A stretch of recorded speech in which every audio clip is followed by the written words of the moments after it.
Yo, I'm Sean Morris. This is your Spreadsheet Doctor. Today we're talking about all of these power tools that Microsoft has been developing for the last couple of years. That is Power Query, Power Pivot, Power Map, the Data Model, and Power BI. This stuff can sound pretty intimidating, but this overview is designed to give you just the gist of what each tool is and how you can use it. So, let's do this. First, if you're wondering whether or not you should be excited about these tools, the answer is yes. Bill Jelen, who's known around the internet as the Mr. Excel, has said that Power Pivot is the best feature to Excel in 20 years. And don't even get him started on those other power tools that Microsoft has developed since 2010. Okay, so you probably already know that all of these tools are for advanced data analytics. But what's the difference between them and what are they good for? Let's start by talking about two buckets. One is Power Pivot and the other is Power BI. When people say Power Pivot, they're really referring to Excel's Power Pivot tables, which are just like standard pivot tables, except that Power Pivot tables can work with data from multiple related tables instead of just one. The BI in Power BI stands for Business Intelligence. This is a desktop application that draws on the same data sources as Power Pivot, but provides even more tools than what you're used to in Excel. Things like advanced slicers, maps, trend estimates, drill down features, anything so that users can explore data for themselves.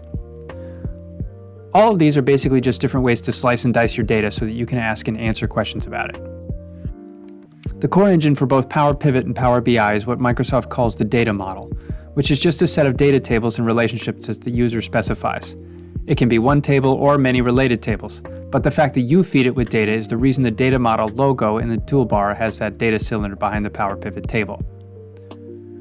You would specify those data relationships here in the Manage Data Model button of the Data tab.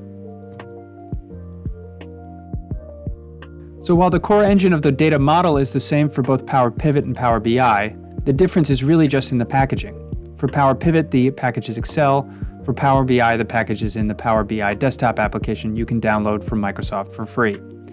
And since the engine is the same, many people simply refer to either as just Power BI. So then you might ask about what it means to feed in data to your data model.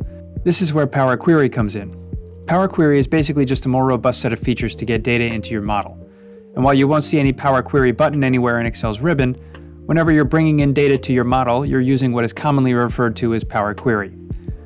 With Power Query, you can access data from basically anywhere. That includes data in a workbook, from directly on a web page, from a SQL server, Google BigQuery, Salesforce, Facebook, you name it.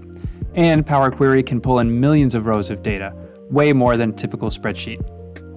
Power Query also makes it possible for you to completely customize and automate the processing and cleaning of data, so you don't have to waste any more time preparing your data for import or futzing around with it afterwards.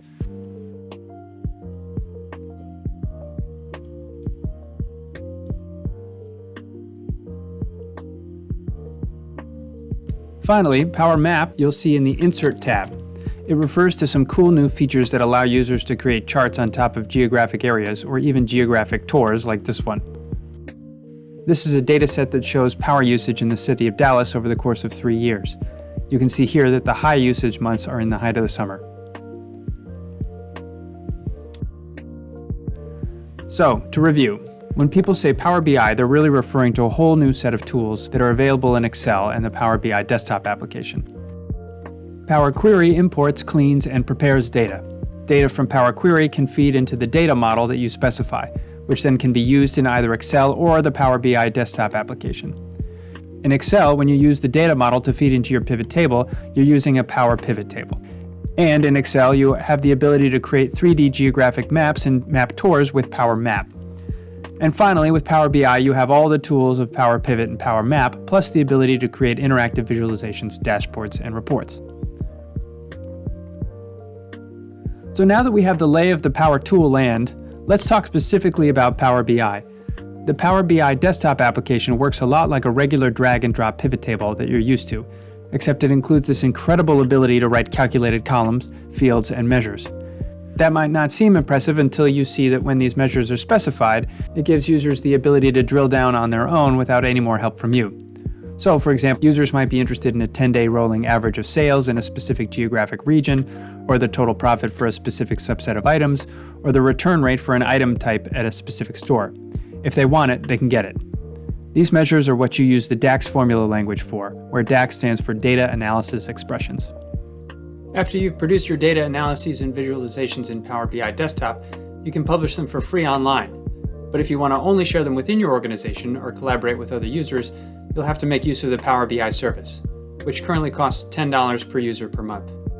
This gives you the ability to set up data gateways, which allow you to securely access your internal data and schedule automatic refreshes, and data flows, which are essentially Power Queries that you can make available to your whole team to streamline the extracting, transforming, and loading, or ETL, process. With the Power BI service, you can publish your Power BI visualizations as dashboards, mobile apps, and you can configure who has access. So, this concludes your flyby tour of Microsoft Power Tools for Business Intelligence.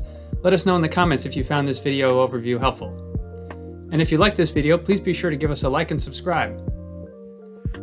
If you want to know more, or you'd like to work with us to see how your organization can make use of these incredible tools, shoot us a message at info@yourspreadsheetdoctor.com.